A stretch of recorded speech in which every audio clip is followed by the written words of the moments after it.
अब तुझे कोई और छूता है, इस ख्याल ने मुझे रात भर सोने नहीं दिया।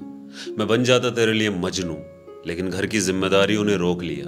कमाल की है ये साली दुनिया, जिसने कभी मुझे चैन से जीने नहीं दिया। जीते जी तो मेरे दामन पे बहुत दाग लगाए, और मरने के बाद सालों ने कफन बेदाग दिया। Okay, welcome back to another story telling. आज के स्टोरी टेलिंग में आप सबका स्वागत है, लेकिन उससे पहले I am really really really sorry कि मैं वीडियोज़ अपलोड नहीं कर पाता।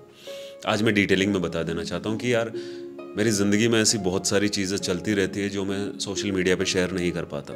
पता नहीं क्यों, शुरू से आदत है। और इन दिनों मैं इंस्टाग्राम पे भी एक्टिव ही नहीं हूँ। एक तरीके से ऐसे एहसान कर रहा हूँ मैं वीडियो डाल के, या फिर कोई पुरानी पोइट्री दिमाग में आ गई उसी को शूट कर ली और अपलोड कर दिया। बाकी काम कर ही नहीं पा रहा हूँ। लेकिन हाँ, अब सोच रहा हूँ, क्योंकि बहुत टाइम लगा मुझे अपने आप को ये समझाने में। एक्सेप्ट कर लिया है मैंने, एक्सेप्ट कर लिया है कि हाँ यार, ये जो मेरी ज़िंदगी है ये अकेले ही बीतेगी। नहीं है मेरे पास कोई लॉयल दोस्त, या दोस्त ही नहीं है, या फिर वो लड़की नहीं बनी जो मुझसे मेरी तरह प्यार कर सके। मेरी ये गंदी आदत है कि मोहब्बत की पहली सीढ़ी पे मैं लॉयल्टी मांग लेता हूँ, लाओ दो, जो कि पॉसिबल नहीं है आज की डेट में। आज का जो जिस तरह की मोहब्बत है, तीन चार लड़कों के साथ लड़की बेस्ट फ्रेंड बन जाती है, जो भी XYZ चीज़ें हैं, या फिर वो जो दोस्ती होती है ना, सबसे होती है। मैं यहाँ लड़का लड़की दोनों की बातें कर रहा हूँ, तो मैं उसके अंदर फिट नहीं बैठ पाता। और तो ये तो एक्सेप्ट कर लिया है मैंने कि मेरी ज़िंदगी जैसी है, मैं सिर्फ अब काम को ही वक्त देना चाहता हूँ। मेरे पास काफ़ी सारे ऐसे लोग हैं जो सुनते हैं मुझे, तो मैं उन्हीं के लिए वीडियो बनाना चाहता हूँ। और अपने अकेलेपन से मोहब्बत कर ली है। और मेरे ख्याल से ये भी एक आर्ट है जो सीखना पड़ता है। हर किसी को नहीं आता, और जिसको आ जाता है बेटर है, क्योंकि ये आर्ट आप जितनी जल्दी सीख लो तुम्हारे लिए बेटर है। वरना तुम इमोशनली अगर किसी के ऊपर डिपेंड हो गए, मेंटली आपको खुशी देने का कारण भी कोई और बन रहा है, तो फिर आप उसके हाथ की कठपुतली बन जाओगे। मतलब उसके हाथ में रिमोट है और आप टीवी हो, वो बटन दबा दबा के चैनल बदलता रहेगा। चैनल तो नहीं बदलेगा, जलील ज़्यादा करेगा। तो किसी की लत मत लगवा लेना, और अगर लगवा भी लो तो एक आर्ट आना चाहिए इंसान को। मोहब्बत करने से पहले एक ही शर्त होनी चाहिए, क्या तुम उसके बिना रह सकते हो। साथ तो हर कोई रह सकता है, लेकिन उसके बिना रह सकते हो तो प्यार इश्क मोहब्बत कर लेना। मेरे पास जीमेल पे बहुत सारे इस तरह की लाइनें आती कि मैं उसके बिना नहीं रह सकती, या मैं उसके बिना नहीं रह सकता। 5 साल का रिलेशन था, 2 साल का, 3 साल का, 2.5 साल का, छोड़ के चली गई, क्या करूं। रोने वाले इमोजी, बहुत सारे मैसेज भी आते हैं, लेकिन मेरे पास ऐसी कोई टैबलेट नहीं है जो मैं दे सकूं। मैं भी सुनता आया हूं और ये फील भी किया है कि वक्त हर घाव को भर देता है, तो शायद ये वो तुम्हारा घाव है जिसको वक्त ही भर सकता है। और एक इमोशनल रिलेशन से निकलने के लिए, जो तुम डिप्रेशन में हो या तुम्हारा दिल टूटा है, उससे निकलने के लिए एटलीस्ट किसी और का सहारा मत ले लेना, वरना ज़िंदगी में और भी ज़्यादा तकलीफ हो जाएगी। फिर तुम्हें आदत हो जाएगी, भले ही तुम्हारे हाथों के अंदर 2 बैसाखी नहीं है, लेकिन तुम लाचार फील करोगे, तुम चल नहीं पाओगे। इन द सेंस, अपने इन टांगों का जिक्र नहीं कर रहा हूँ मैं कि तुम अपनी टांगों से नहीं चल पाओगे। मेंटली जो इमोशनली एक चलता है ना, एक इंसान ज़िंदगी के अंदर हैप्पी भी रहता है, हर किसी से अच्छी तरीके से बात भी कर लेता है, घर वालों से भी कनेक्शन अच्छे होते हैं, दोस्तों से भी अच्छी तरीके से मिल लेता है, पार्टी भी कर लेता है, एंजॉय भी कर लेता है, ऑफिस का काम भी कर लेता है, हर जगह आप एक अच्छे इंसान बन के रह जाते हो या बन जाते हो। तो वो नहीं कर पाओगे। बुरा इंसान बनने में भी कोई दिक्कत नहीं है लोगों की नज़र में, बट तुम अपने अंदर से बुरे मत बनना। बाकी जो भी होता है चलता रहता है, और कोई ज़रूरत नहीं है किसी के भी ऊपर डिपेंड होने की। सो ये आर्ट ज़रूर सीख लेना। कुछ टाइम है जो मैं इन दिनों कर रहा हूँ कि कुछ वक्त अपने साथ ज़रूर बिताना, सच में, ताकि वो जब ऐसा ज़िंदगी के अंदर आए, लड़का या लड़की छोड़ के जाए, तो खुद के साथ बिताए हुए लम्हों को थोड़ा उसके अंदर तुम हैप्पी रह सको। और ज़रूरी तो नहीं दिन के अंदर 24 घंटे होते हैं। नींद लेने के बाद जो भी तुम्हारे घंटे बचते हैं उनके अंदर याद कर लो, जो भी कर लो, XYZ जो भी चीज़ हो जाए, लेकिन कुछ टाइम ऐसा रहेगा, आधा घंटा, 1 घंटा, 1.5 घंटा, जो तुम अपने साथ वक्त बिताते हो, एटलीस्ट उसके अंदर आप खुश रह सको। बस यही एक थ्योरी है इसकी, बाकी कोई भी थ्योरी नहीं है। काफ़ी दिनों के बाद में एक पोइट्री लिखी है जिसका नाम है प्लेबॉय। प्लेबॉय के नाम से मैंने बहुत सारी पहले भी लिखी है, ये थोड़ी अलग है, सुन के बताना कैसी लगी। उससे पहले मैं बाल ठीक कर लेता हूँ, मैंने शॉर्ट करवा दिए बहुत ज़्यादा, मतलब सारा गुस्सा मैं अपने बालों पे निकाल लेता हूँ, पता नहीं क्या गंदी आदत है ये। सो पोइट्री कुछ इस तरीके से है कि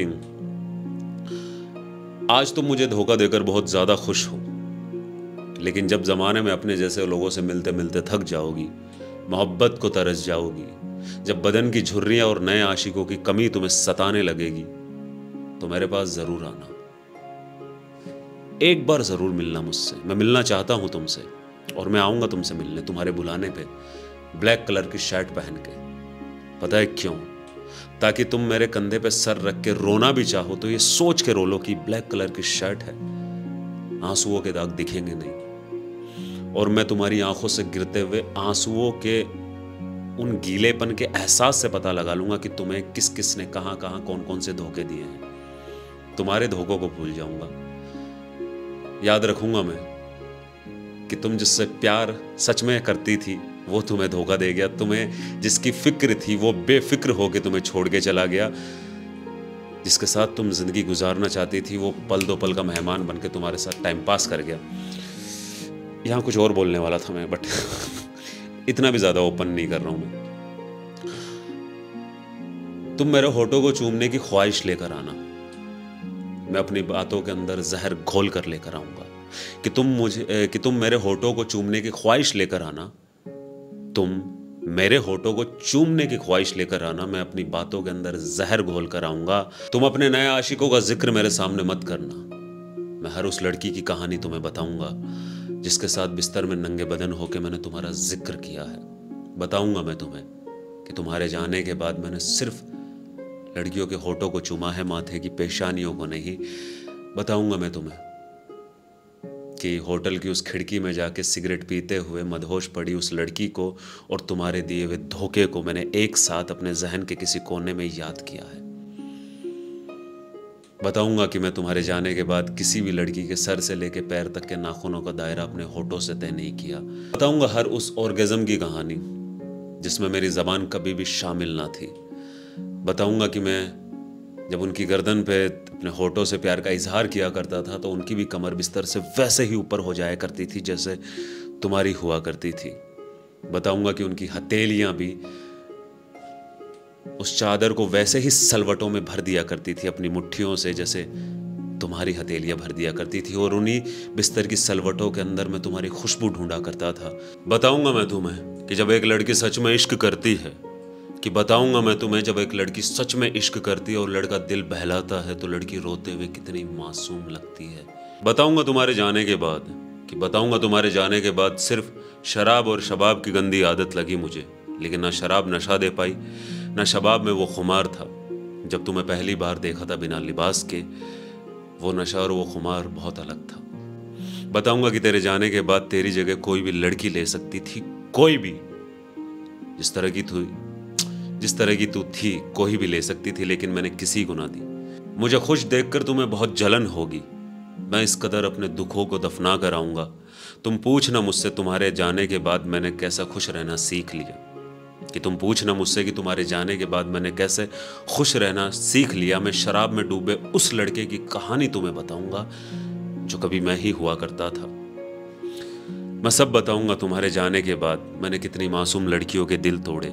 बताऊंगा तुम्हें कि मैंने सिर्फ लड़कियों के होठों को चूमा है, माथे की पेशानियों को नहीं। तुम आना मुझसे मिलने, मैं ब्लैक कलर की शर्ट पहन कर आऊंगा ताकि तुम मेरे कंधे पे सर रख के रोना भी चाहो तो ये सोच के रो लो कि शर्ट ब्लैक है, आंसुओं के दाग दिखेंगे नहीं। ओके, सो ये पोइट्री इतनी थी, थोड़ी बहुत और भी लिखी आगे, बट बता देना कैसी लगी कैसी नहीं लगी, और मैं कोशिश करूंगा कि कंटिन्यू वीडियो आए। सो तब तक के लिए बाय। और इंस्टाग्राम पे मैं Q&A करने वाला हूँ जिसका जवाब मैं यूट्यूब पे कुछ वीडियोस बना के दे दूंगा अगर वो सवाल मुझे अच्छे लगे तो। बाकी कहाँ से हूँ, क्या नाम है, ये सब आते रहे तो शायद मैं ना दे पाऊँ।